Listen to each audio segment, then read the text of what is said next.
Salut à tous, on se retrouve aujourd'hui pour un nouvel épisode d'ActuOM. À quelques jours maintenant de l'ouverture du mercato, on va parler de toutes les rumeurs qu'on a eues ces derniers jours avec déjà pas mal d'animations. Comme dans chaque ActuOM, petite question pour vous, quel est le poste à renforcer en priorité pendant ce mercato d'été? J'attends vos avis mais aussi vos réactions aux différentes infos dans les commentaires. On commence directement par une info qui nous vient d'RMC Sport. L'OM serait entré dans la course pour faire signer Johan Le Penant, jeune milieu de 19 ans qui joue à Caen avec déjà 56 matchs en pro. En fin de contrat dans un an, il est estimé à 3 millions d'euros, très convoité par Lyon qui semblait avoir une longueur d'avance. L'OM et Monaco se sont positionnés tout en sachant que Caen aimerait se faire prêter le joueur pendant une saison. Longoria pourrait accepter ce genre d'opération sachant que ça permettra de suivre sa progression dans les meilleures conditions. T'as pas de doute sur le temps de jeu qu'il aura et en plus de ça on a Felipe Saad qui va superviser les prêtés tout au long de la saison. A voir si l'intérêt va se concrétiser ou si c'est juste une rumeur de plus comme on en aura des centaines, mais ça fait aussi le charme du mercato. À côté de ça, on sait aussi que Longoria a envie de recruter des jeunes prometteurs pour qu'ils viennent faire leur post-formation à l'OM. L'équipe évoque un nouveau nom, celui de Badreddi Bouanani. L'ailier de 17 ans ne prolongera pas avec le LOSC. Nice et l'OM seraient les deux favoris dans le dossier. C'est une info qui a du sens, ça ressemble bien à la politique de Longoria et ça permet de renforcer les U19 pour jouer la Youth League la saison prochaine. On a aussi entendu parler de deux nouvelles pistes pour Chalet Tsar. C'est pas une surprise mais il sera sur le marché cet été à un an de la fin de son contrat. Avec une belle cote en Angleterre, il plairait à Aston Villa. C'est pas la première fois qu'on en entend parler. Maintenant, la présence de Sanson et surtout celle de Camara avec qui il est très proche peuvent le convaincre d'y aller. De l'autre côté, Romain Canuti parle d'un intérêt du FC Séville qui était déjà intéressé il y a 4 ans et qui avait tenté de le convaincre par le biais de Rakitic, son coéquipier en sélection. A voir comment sera fait son avenir, mais ce serait bien en tout cas d'éviter un nouveau départ libre. Nouvelle piste qui est sortie il y a quelques jours mais on n'a pas eu l'occasion d'en parler sur la chaîne. D'après Homme du Match, l'OM aurait coché le nom d'Evander, milieu de terrain brésilien de 23 ans qui sort d'une saison à 17 buts et 11 passes D avec Midtjylland.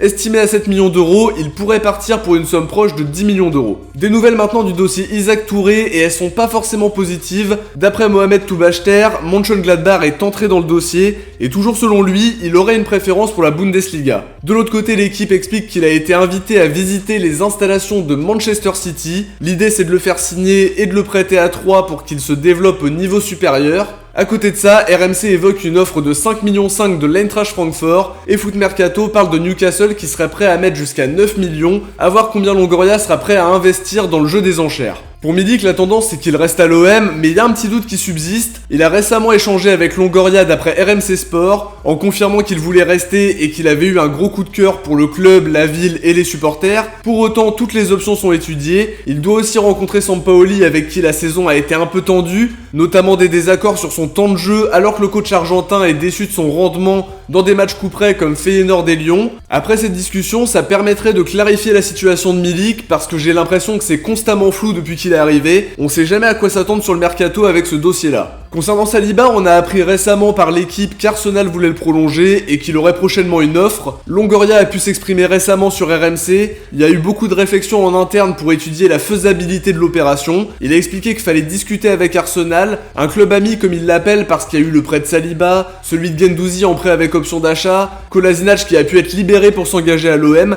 donc ça facilite les discussions, mais apparemment Arteta veut le garder. C'est peut-être aussi une façon de faire monter les enchères. En tout cas, Longoria lui ne perd pas espoir et explique qu'il y a plein de manières différentes pour conclure une transaction, à voir s'il réussira un nouveau gros coup cet été avec Saliba. Des nouvelles du dossier Seko Fofana maintenant, la Provence a confirmé qu'il était bien suivi par l'OM, en ajoutant que Sampaoli aime son profil. Fabrice Hawkins de son côté jette un petit coup de froid sur la piste, d'après lui c'est trop compliqué financièrement pour l'OM, et à côté de ça le joueur dispose de pas mal d'offres à l'étranger. Son profil est très intéressant mais c'est vrai qu'à 20 millions d'euros ça reste un investissement important et la concurrence aura sûrement plus de marge de manœuvre que nous. Certains bruits de couloir l'envoyaient au FC Séville, mais d'après des sources espagnoles ce serait pas du tout d'actualité. On termine cet épisode par un point sur le dossier Mohamed Ali Chaud dont on n'a pas parlé depuis quelques épisodes. Apparemment le Betis voudrait le faire signer d'après Foot Mercato. Une offre pourrait arriver très vite sur le bureau des dirigeants d'Angers. Des discussions auraient déjà débuté entre les parties. De son côté, la Provence explique que le joueur est intéressé par le projet marseillais,